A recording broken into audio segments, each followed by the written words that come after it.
Well, for those of you who don't know, my name's Gilbert, Cindy's brother, Nate's brother-in-law. So,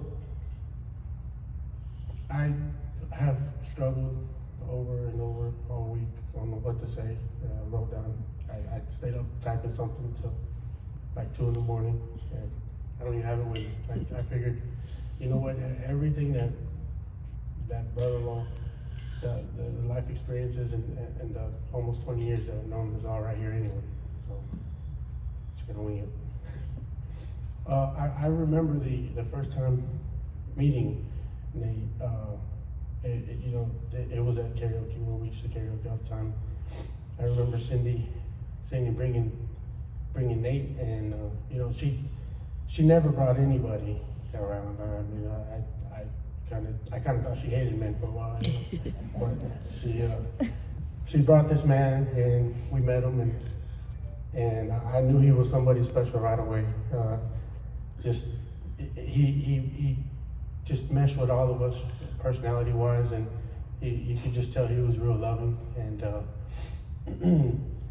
I just knew that he was special, that she brought him around. So jokingly, I said, well, that's brother-in-law, and I called him brother-in-law since day one, and not only me, but the whole family. We hardly ever called him Nate. We called him brother-in-law all the time. That's what he was known as, and he called me brother-in-law, and not brother-in-law, but brother-in-law. And so he was very special. He was very loving, and December 19th last year, my sister got to marry her best friend. She married her best friend, and it was one of my highest honors to stand by his side and be his best man. And all of a sudden, calling him brother-in-law wasn't a joke anymore. It was a real deal, And I remember that call. I remember when he called me and asked me to be his best man. Nate was a very emotional person who, for those of you who didn't know that side of him, he had one of the ugliest cries for a man, but he called me up and he was like, hey, brother-in-law, what you doing? I said, I'm here at the house, and he said, man, I got something to ask you. I said, yeah, what's up, brother-in-law? And right then, like that, he just started choking up, and there goes that ugly cry that he had, I said, what's wrong, brother-in-law? He said, man, he said, I love you, brother-in-law, and I don't have very many friends, and he's like, me and your sister getting married, and he was like, man, I want you to be up there with me. I want you to be my best man, and I was honored. And I said, of course, man, you didn't even have to ask, I would have been there. That's just the type of man that he was. He was loving. He loved family. I'm so in debt to Nate, honestly, and Nate's been there for me in a way that I never was able to repay him back. When my mom got sick, for those of you who don't know, I was a single dad, 4 kids. My mom was my rock.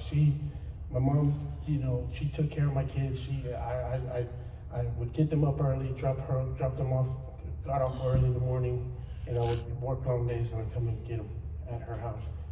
And that was a routine. When my mom got sick, and I not only was I worried about my mom's health, I was scared. I also was worried about what am I going to do with my kids? What am I going to do? And I got the phone call from Nate, and he's like, hey, brother, he said, hey, man, I'm gonna come stay with your sister for a while, and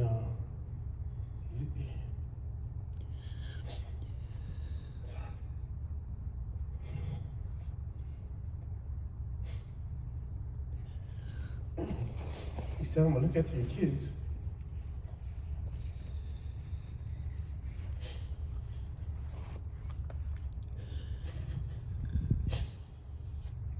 And I said, man, I can't ask you to do that. He said, man, you don't have to ask me. Brother, he's like, I love them kids. And sure enough, he came and he took on that role. I mean, he was there day in and day out. I would call him early in the morning, and I'd say, hey, I'd call him, and he would answer the phone. I'm up, Brandon, I'm up. And we lived just around the block, and by the time I got there, he was already outside waiting on the porch for the kids, and he would send them off. He would see them off to school. And when I got home, you know, I always get home so late. And when I got home, the kids already been fed, their homework's already been done. They're just ready to go home and go to bed. You know, he did all the work for me. The funny thing is that when I would come home, he was so, you know, I know it was late and he was up so early. As soon as I get there, Bruno, are you hungry? I was like, I got it, man, I got it. He's like, no, Bruno, you sit down, man, you've been working all day, you sit down. And he would go get my plate. He had my plate ready for me. And he would sit there in the living room on that brown recliner. He would sit there and I know he was dog tired. I could see it. You know, he would just sit there and watch his sports or the news or whatever he was watching, and he would just keep me company. And when I was done, the man would even get up and get my plate and put it up. You know, I said, brother, I got it. You know, he's like, no, I got you, brother, I got you. I don't know if that was his OCD or, you know, he was just really that type of man, you know. It pleased him to have purpose like that. And he did, you know. And then when my mom passed away, it hurt him a lot. He really broke down. He really hurt a lot. I know he and my mom had a special relationship. They would have those long conversations, and a lot of times when he stayed over, my mom and my sister, my mom and him would spend a lot of time just by themselves and talking and spend the whole day. He would ride on my mom to take the kids to school, and apparently eat Sonora's donuts. That's a story. My mom used to take the kids, the younger kids, to the elementary. She would drop them off, and she would stop at Shipley's and get them a donut.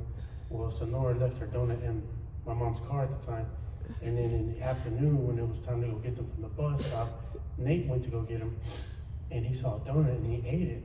And sure enough, when Sonora got in the car, the first thing she looked for was his donut, was her donut. And to this day, or the last time, didn't he mention it to you not so long ago?